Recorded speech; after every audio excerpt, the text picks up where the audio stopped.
जी। और अब ये देखिए ना कि सिर्फ आज का मसला नहीं है कि पैलेस्टीनियंस के साथ ये कितने अरसे से होता चला आ रहा है कि 1917 का एक एग्रीमेंट हुआ, 1948 में इसराइल ने कह दिया कि जी हमारी अब इंडिपेंडेंस हो चुकी है, इवन दो बहुत से कंट्रीज़ ने इसको सपोर्ट नहीं किया।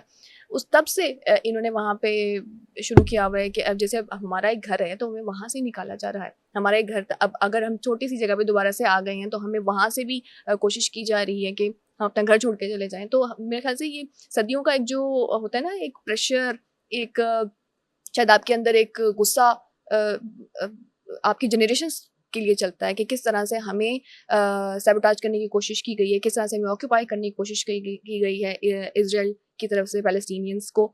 तो ऑब्वियसली जैसे हमास है या जो डिफरेंट ऑर्गेनाइजेशंस हैं, इनका क़याम और इनका जो भी एक्टिविटीज़ हैं उसी पे बेस्ड है, इसी प्रेशर पर।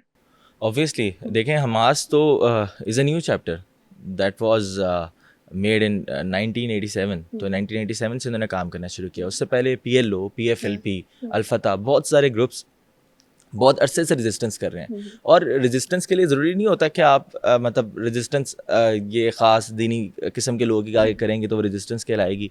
आप मैं आपका नाम कुछ भी हो सकता है। आप लैला खालिद हो सकती हैं, आप खालिदा जर्रार हो सकती हैं, आप अहमद सादात हो सकते हैं, आप अरफ़ात हो सकते हैं, आप कोई भी हो सकते हैं और आप रेजिस्टेंस कर सकते हैं। आप याह्या सिनवार होकर भी रेजिस्टेंस कर सकते हैं। तो ये तो मुख्तलिफ शेड्स हैं। असल में ये उन लोगों की शेड्स हैं।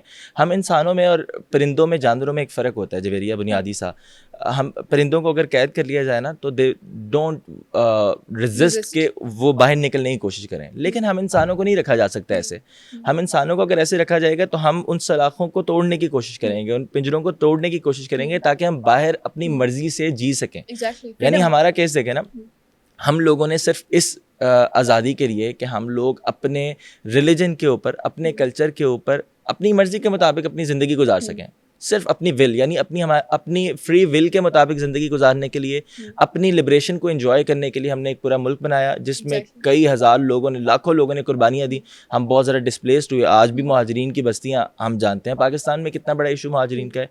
तो लोग सेक्रीफाइस करते हैं फॉर द ग्रेटर गोल, और ये कोई भी हो सकता है, फॉर द फ्रीडम ऑब्वियसली बहुत ज़रूरी है। बहुत ज़रूरी।